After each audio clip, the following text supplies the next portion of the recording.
Hello, I'm Sinchan, and welcome to episode 2 of our podcast series focusing on financial services. In this series, we particularly look at how technology, data, risk, and regulation are converging to reshape the financial services industry globally. In our last episode, we promised to do a deep dive on AI, so here we are. Now, AI has very rapidly moved from experiments to being a core part of the operating model of financial services firms. But with that adoption, there's a heightened focus on risk, controls, governance, and making sure that the adoption is fit for purpose. There's a lot to unpack here.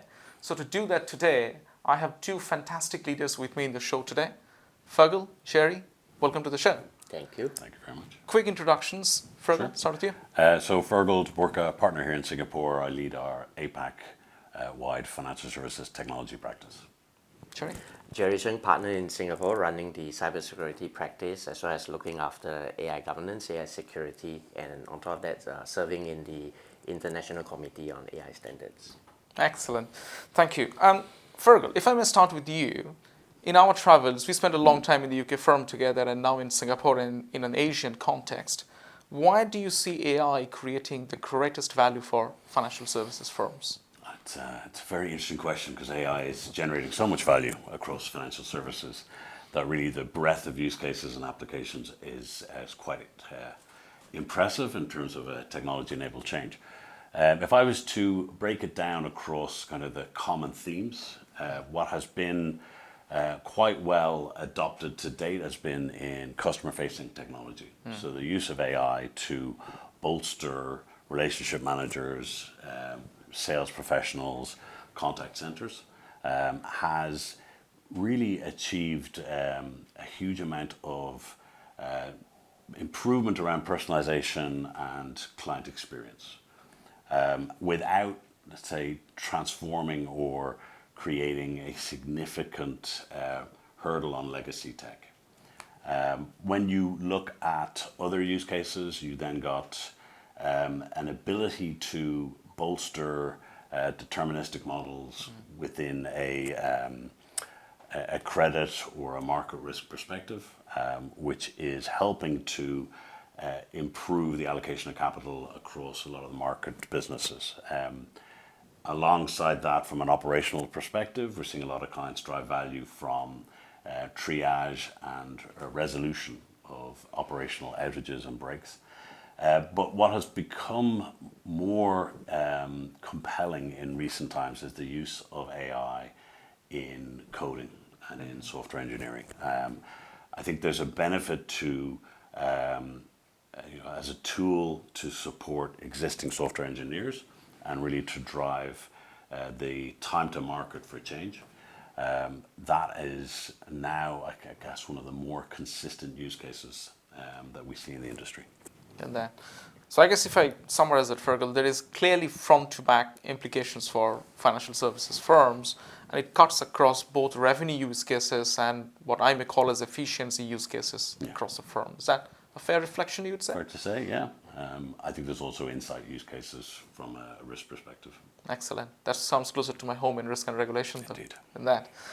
And clearly on the risk theme, as firms look to scale, and Gerry, for you maybe, there is a lot of focus on understanding what are the key risks and how do we mitigate that.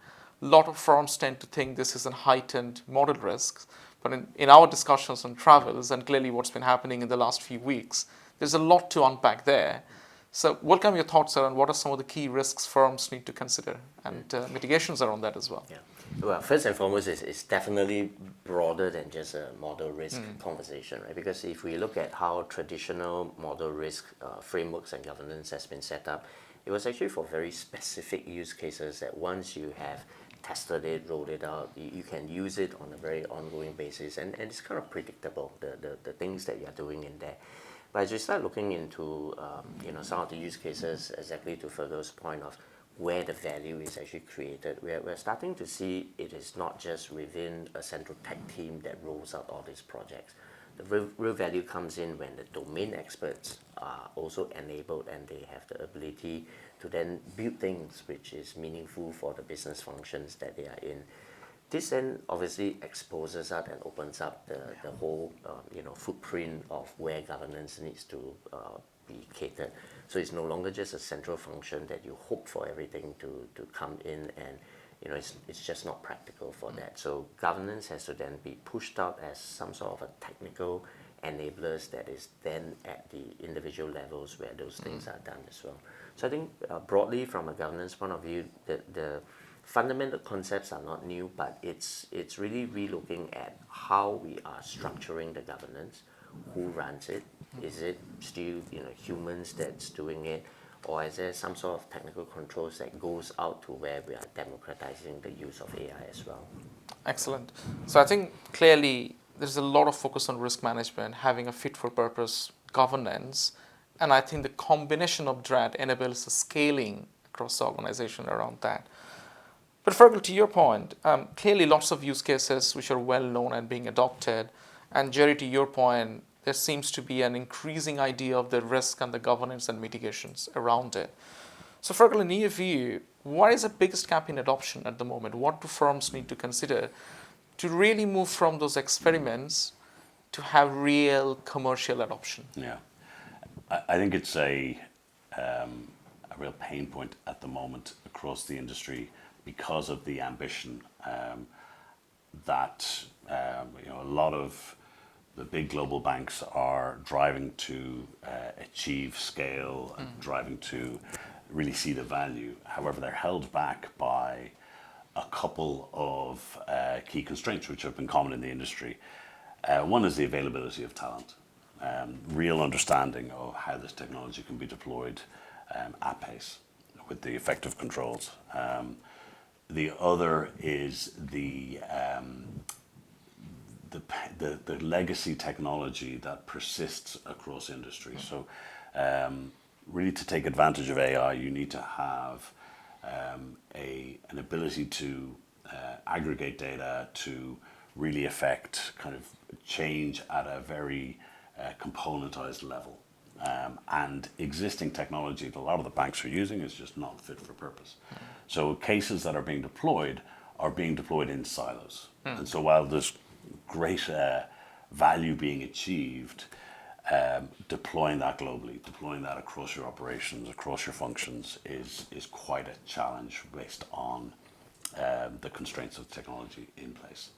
I think the last part is the operationalizing AI and ensuring that it's embedded with effective controls. The pace of change of the technology is making that a constant kind of evolution. And so really having the capability and the governance models that are flexible in order to achieve that effective control. Excellent. So it seems like firms which are able to scale it rapidly in a commercial fashion needs to have the right use cases, needs to keep a sharp eye on the risk and controls, needs to have a fit-for-purpose governance, and the underlying infrastructure, data, and technology needs to be fit for purpose as well there. So there's quite a lot to do for firms around that. So let's say if you're now advising the C-suite of a large financial services institution, consider international, what would be your advice be to focus and prioritize for the next, let's say, 18 to 24 months? And Gerry, I might come to you first for your perspectives and then Feargal next to you.